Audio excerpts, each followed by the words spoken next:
Hello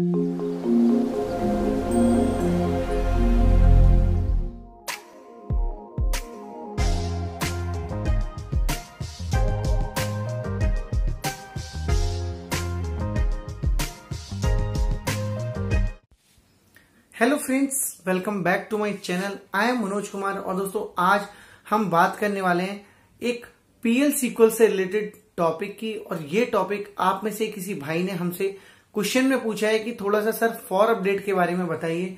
और दोस्तों, for update आपसे भी कभी ना कभी किसी इंटरव्यू क्वेश्चन में बिल्कुल पूछा गया होगा, क्योंकि ये इंटरव्यू का क्वेश्चन इसमें बनता है कि फॉर अपडेट को कब यूज किया जाता है और कैसे यूज किया जाता है।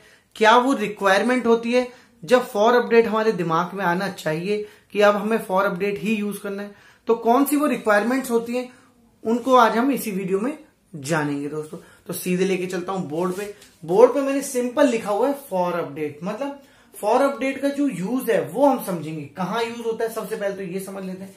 देखिए, एक सिनेरियो मैं आपके साथ डिस्कस करता हूं, फिर उस सिनेरियो से आपको रिक्वायरमेंट एक्चुअली समझ में आएगी। लेट्स से मैं एक कंपनी में काम करता हूं, वहां पर बहुत सारे प्रोसेसेस जो है मेरे ईआरपी सिस्टम पर या मेरे ओरेकल पर रन हो रहे होते हैं। कुछ एक प्रोसेसेस मेरे शेड्यूल भी होते हैं, रियल टाइम सिस्टम है, तो इसी तरीके के शेड्यूल प्रोसेसेस वहां पर टाइम पर चलते रहते हैं, क्योंकि रिक्वायरमेंट और प्रोसेस इसी तरीके से डिजाइन किए जाते हैं। अब क्या होता है, कई बार, हमेशा नहीं बट कई बार ऐसी सिचुएशन बन जाती है कि हम कहते हैं कि इस प्रोग्राम ने तो वो काम किया ही नहीं जो इसको करना चाहिए था। हमने इसमें ये लॉजिक लिखा हुआ है, लेकिन इस लॉजिक ने परफॉर्म नहीं किया, इस लॉजिक ने वो काम नहीं किया। क्यों नहीं किया, और वो हमें पता भी नहीं लगता है। ठीक है, क्यों नहीं पता लगता है? क्योंकि एक किसी प्रोसेस में कोई एक डीएमएल कमांड रन हो रही होती है, सेम उन्हीं ट्रांजेक्शन्स, उन्हीं पर्टिकुलर रिकॉर्ड्स के लिए किसी दूसरे सेशन में, दूसरे प्रोग्राम में भी डीएमएल कमांड, मान लीजिए इस वाले डीएमएल में कुछ आप अपडेट कर रहे थे और इस वाले डीएमएल में आपने उनको डिलीट कर दिया। तो जब अपडेट और डिलीट दोनों मेरे पैरेलल चले, तो दोनों में से किसका जो सेशन था वो पहले कंप्लीट हुआ, किसका नहीं हुआ, उसमें सिस्टम कई बार गड़बड़ तरीके से, देखिए सिस्टम तो हमेशा ठीक करता है, बट हम उसमें अंडरस्टैंडिंग लॉजिक्स गलत तरीके से निकाल लेते हैं। भाई यहां पे अपडेट चल रहा था, अपडेट मेरा रनिंग है, लेकिन यहां पर मैंने अलग एक सेशन में डिलीट चला दिया, डिलीट मेरा परफॉर्म हो गया, अपडेट स्टिल रनिंग है, और रनिंग होते होते मालूम पड़ा कि उसको कुछ एक ट्रांजेक्शन अपडेट करने थे, बट उसने वो किए ही नहीं, क्योंकि उसको मिले ही नहीं। ठीक है, तो कई बार ऐसी सिचुएशन बन जाती है। बहुत ही बारीक सा कंसेप्ट है दोस्तों, बहुत ही माइन्यूट सा कंसेप्ट है, बट ये है कि इसको समझना बहुत जरूरी है। मैं थोड़ा सा बोर्ड पे आपको एग्जांपल के साथ समझाता हूं। पहले तो ये समझते हैं कि फॉर अपडेट लिखा कहां जाता है। देखिए, जब हम कोई प्रोसेस डिजाइन करते हैं तो उस डिजाइन प्रोसेस के अंदर हम पूरा का पूरा पीएल सीक्वल ब्लॉक लिखते हैं, अपना डिक्लेयर सेक्शन लिखते हैं, अपना बिगिन सेक्शन लिखते हैं, अपना एक्सेप्शन सेक्शन लिखते हैं, और फिर एंड कर देते हैं। तो फॉर अपडेट जो लिखा जाता है दोस्तों, वो लिखा जाता है मेरा डिक्लेयर सेक्शन में कर्सर के साथ, या कई बार बिगिन सेक्शन में भी कर्सर के साथ लिखा जाता है। कहां लिखा जाता है पहले ये देख लेते हैं। देखिए, एक कर्सर मैंने यहां पे डिक्लेयर किया है, कर्सर का नाम है C1।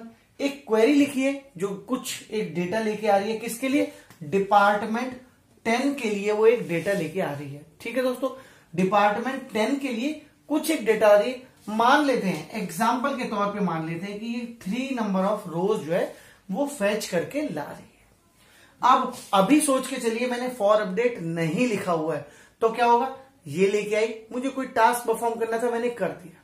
ठीक है, अब इन्हीं 3 ट्रांजेक्शन्स को, जो ये 3 रिकॉर्ड यहां पर फैच होके आए, इन्हीं को, ये सेशन 1 है, लेट से एक सेशन 1 मान लेते हैं। ये सेशन 1 पे कुछ काम चल रहा था, और ये कोई सेशन 2 मेरा स्टार्ट हो गया।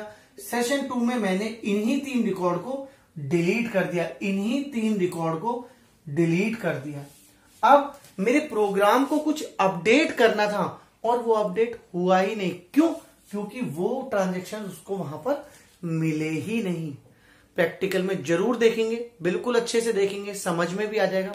तो फॉर अपडेट का काम क्या है, फॉर अपडेट इसी चीज को रोकता है। देखिए, डिलीट तो वहां पर तब भी होगा जब हमारा फॉर अपडेट लग जाएगा, लेकिन फॉर अपडेट लगने से क्या होगा कि जब तक दोस्तों, यही पॉइंट है जो आपको मुझे समझाना है, कि जब तक ये वाला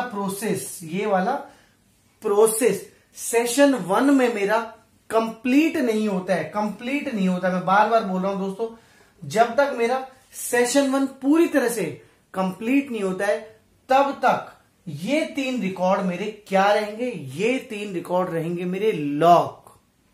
फॉर अपडेट का काम क्या है, अगर मैं अपने कर्सर में क्वेरी के साथ फॉर अपडेट लिख देता हूं तो ये 3 रिकॉर्ड मेरे लॉक हो जाएंगे।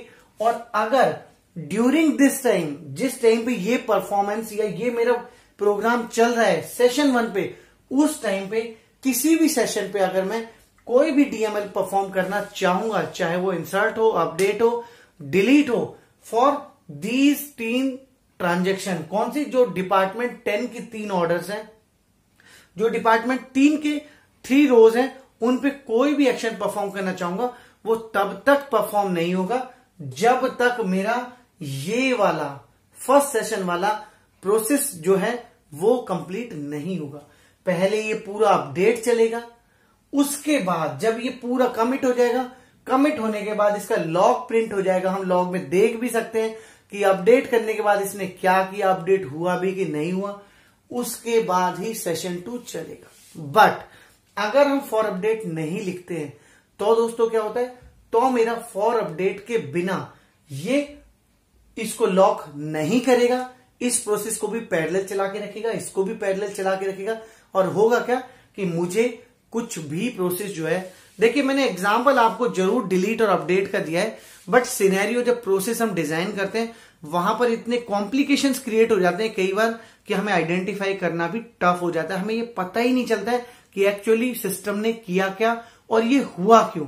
तो फॉर अपडेट हमें हमेशा हेल्प करता है कि एटलीस्ट जो भी डीएमएल हम यहां परफॉर्म कर रहे हैं उनको सिक्योर करके रखे, उनको लॉक करके रखे। लॉक कब तक, जब तक मेरा ये वाला सेशन, फर्स्ट सेशन कंप्लीट नहीं होता है, तब तक कोई और अगर डीएमएल परफॉर्म करेगा तो उसको डीएमएल परफॉर्म नहीं करने देगा, फॉर ओनली दोज ट्रांजेक्शन जो मेरी कर्सर क्वेरी में सेलेक्ट हो रहे हैं। ठीक है दोस्तों, तो एक बार लैब में चलते हैं, लैब में चल के इसका प्रैक्टिकल करते हैं, सो दैट ये कंसेप्ट जो है, देखिए थ्योरेटिकल समझना अलग बात है, बट उसको प्रैक्टिकली पूरी तरह से देखना अलग बात है। तो प्रैक्टिकली अगर आपको देखना है तो प्रैक्टिकली लैब में चलते हैं, लैब में चल के एक बार इसका एक प्रैक्टिकल करके देखते हैं।